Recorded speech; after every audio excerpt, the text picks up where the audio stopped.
Hello everybody, Chris Profi, Musically Obsessed. So the CD Revival is alive and well in my collection, and I'm going to show you some of my newest CD finds. But before I get into that, if you are new to my channel, make sure you hit the like and subscribe button so you can continue to follow my musical obsession. So, the CD Revival, a lot of talk has been going on about it. I think it's kind of funny because I never stopped buying CDs.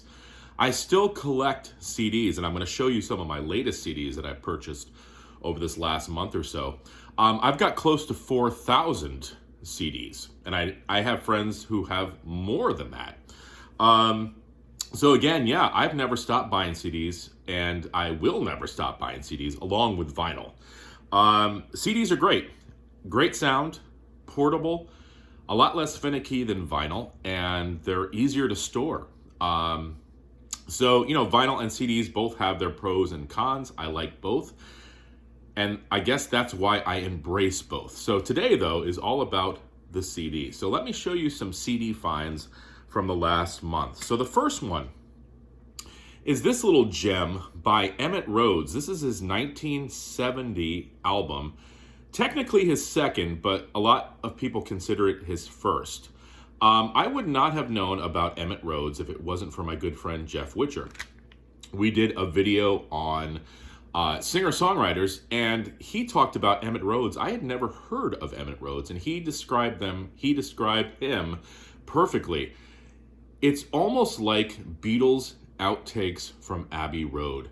Emmett Rhodes sounds very similar to Paul McCartney. His songwriting is very similar to the Beatles.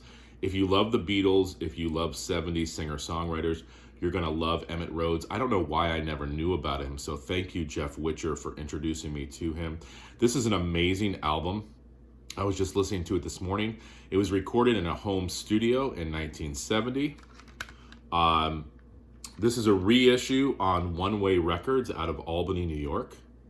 But just 12 amazing songs, so check Emmett Rhodes out. Next, I found this little gem, The Soft Machine, their seventh record. This came out in 1973.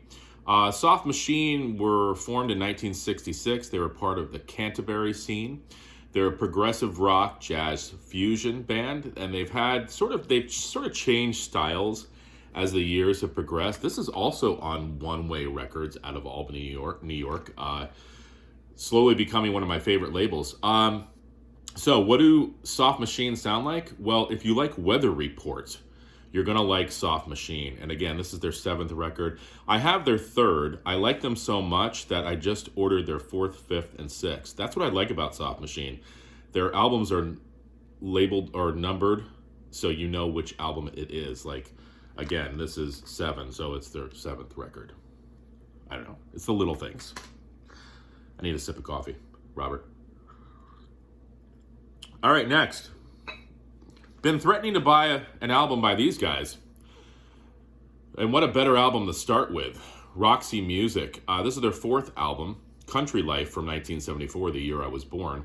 It includes the hit All I Want Is You.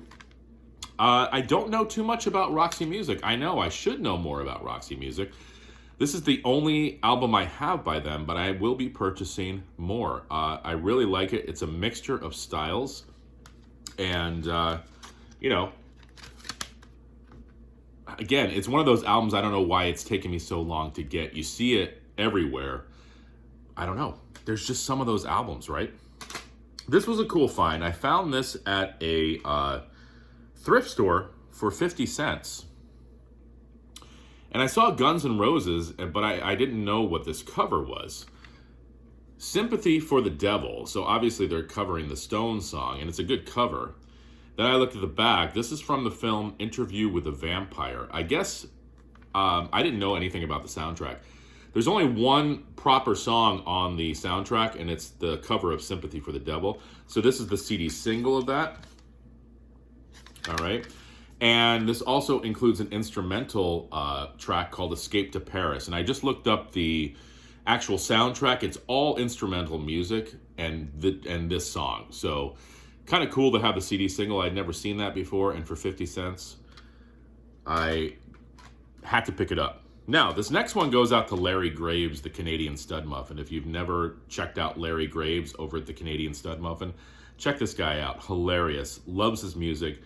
Does food reviews, a little bit of everything. But he's been talking about the band Sparks forever. And I'm like, yeah, Larry, Sparks, okay, yeah, Sparks. And finally, I watched the Sparks documentary on Netflix, and I knew then and there what Larry Graves was talking about. And I had to pick up this album, Kimona My House, from 1974. This is their third album. And now I get it. So thank you, Larry. It took me a long time to finally bite the bullet, so to speak, and get into Sparks. Now I feel like I'm kind of part of the club, even though I'm just starting. This is the first of probably many albums that I will get by Sparks. So let me know which album I should get by them next. But Kimona My House, really good stuff. Crazy music, just all over the place. The singer sounds like, if you know that band, The Darkness, the singer sounds like this guy. So, you know, great stuff. If you know Sparks, you know what I'm talking about. Now, from Sparks to Susie Boggess.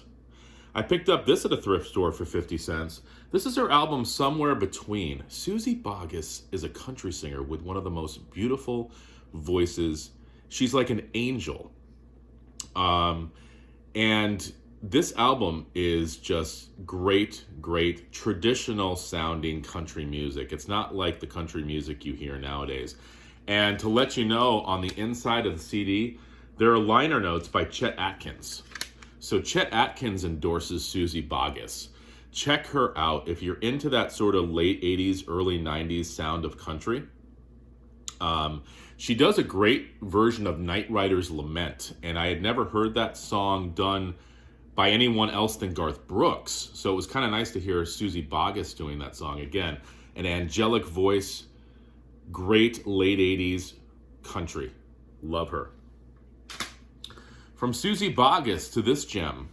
Finally picked this up, the 13th Floor Elevators. I think everybody and their grandmother has this album. I keep seeing it everywhere.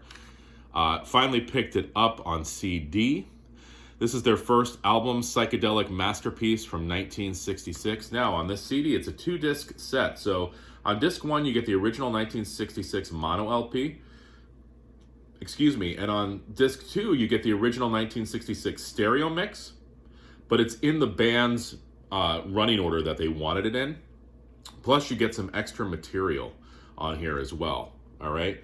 And I've just really started listening to the 13th Floor Elevators. And it's you know, picture 1966 psychedelic music.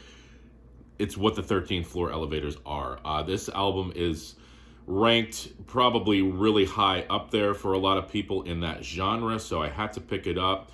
Just really delving into it now, but that's what's great about music is you see things and you hear about things and you're like, okay, I'm going to add that to the collection and I'm going to listen to it as well. This was a cool find from a thrift store. 50 cents. I saw The Prince of Egypt and I was like, all right, not too excited about that. But then at the top I saw Nashville. So I turned it over and you've got artists like Winona on here. Randy Travis, Alison Krauss, Pam Tillis, Vince Gill. I'm like, oh my God, I like all these people. Faith Hill, Reba McEntire, Clint Black, Alabama, Toby Keith, Charlie Daniels. What is this? Had to pick it up. These are songs recorded by those artists. These were written and inspired by the film. I'd never seen the film, not really too into the film. Maybe one day I'll watch it, but had to pick this up. Haven't even listened to it yet, but I love the artists on here. And I love that era of country. So excited to hear this. And the last one I'm going to show you. I talk about this band sometimes, the Indigo Girls.